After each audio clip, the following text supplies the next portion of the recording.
You're an amazing nanny. You have years of experience. You have a great background, but you're not getting in for the interview. No one's responding to the resumes you're sending them, or your profile's not getting any attention online. What are you supposed to do? Today, I'll give you some reasons your profile might be getting overlooked. If we haven't met before, I'm Michelle Kelsey, founder of the Nanny Solution by Nannies on Call. I bring you new videos to educate and inspire you to get better jobs and make more money. Why aren't you getting called for interviews? What is going on? You think you're great. You think your profile looks great. You think your education is fantastic, yet somehow your profile is getting overlooked. The first reason might be spelling and grammar. We see so many grammatical errors, spelling errors, lack of capitalization of the letter I. Remember, this is not texting. This is reaching out to a potential employer, and it's important to be the most professional you can be from the beginning. You need to write in full sentences, use capitalization, commas, and periods. You are educating the family's children. And if you reach out to them with lowercase i's and no periods at the end of your sentences like you're texting them and not applying for a job, in their head, they might not fully process it, but in their head, they're thinking, this person's going to be educating my child. I don't want my child to write like that. I want my child to write properly. Are they going to be able to teach them reading or writing when they can't even write properly themselves? Have a look over your resume, have a look over your profile, and make sure that everything is spelled properly and you're using capitalization. Number 2 is dates don't add up on your resume. And again, this is one we see daily. Let's say you worked in Ottawa as a full-time nanny from January 2022 to October 2022.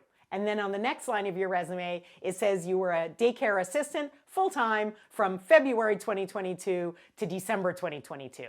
Well, it's unlikely that you had 2 full-time jobs that overlapped like that. You need to make sure your dates add up and they are correct on your resume, because it leads people to believe that you are lying. It might be a typo, it might be a mistake. You're not trying to lie or scam anyone, but that's how it comes across. So make sure you go through your resume and the dates all line up. Now, there are some times when you might be doing a nanny share, so you have 2 nanny families on there back to back, and they are for the same dates, or I've even seen 3 families because one was in a nanny share together, then one family left, and the 3rd family came in. So it looked like this nanny had 3 nanny jobs all at the same time, which wasn't possible. After talking to her and asking her to clarify, she told me that it was a nanny share, so 2 families. Anyway, she explained the whole thing. Made total sense. So if you have anything like that, where maybe you are working 2 full-time jobs, or there is overlap on your resume, it's good to clarify that in your cover letter.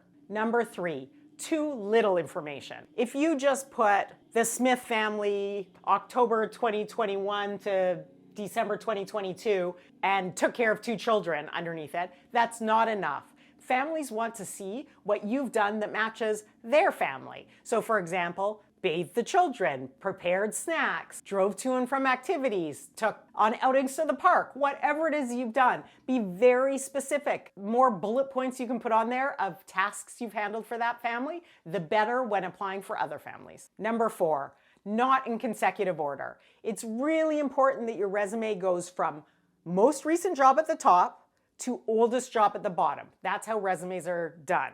Then they need to be in order. So you don't put your most recent one and then your oldest one because that's the family you like the best, and then a different one. It's all in order. So the family you worked for last, then the family before that, then the preschool you worked at, then the school you worked at, whatever it is, it goes in consecutive date order. It's really important, and it makes it much easier for the family or the agency to read. Number 5 is you say you have baby experience, but there's no baby experience on your resume. So let me give you an example. There's a family you want to apply for, and they have a 4-month-old baby, and you write them a note that says, I'd love to apply for your position. I love 4-month-olds. I have tons of experience. Here's my resume. Let me know. And then they open your resume, and all you have is toddler experience on there. If you're applying for a baby position and that family has requested someone with experience, then you need to show on your resume where you did have experience with a baby. How you had, whether it's courses, education, previous experience in a daycare or a nanny, whatever it is, that has to correspond on your resume. Don't just say you have baby experience and then have no proof to back it up. You need to understand parents are busy, intelligent people. They do not want a nanny who's going to cut corners, have lack of communication, and who is unprofessional. And that's how you come across when you make the 5 mistakes we just talked about. You need to show them that you're a serious professional nanny who is going to do a good job. And you can do that by investing time in your professional presentation, your resume, your cover letter, your profile online, whatever it is, before you even start. This will help you ensure you find a job that you love. Have a great week.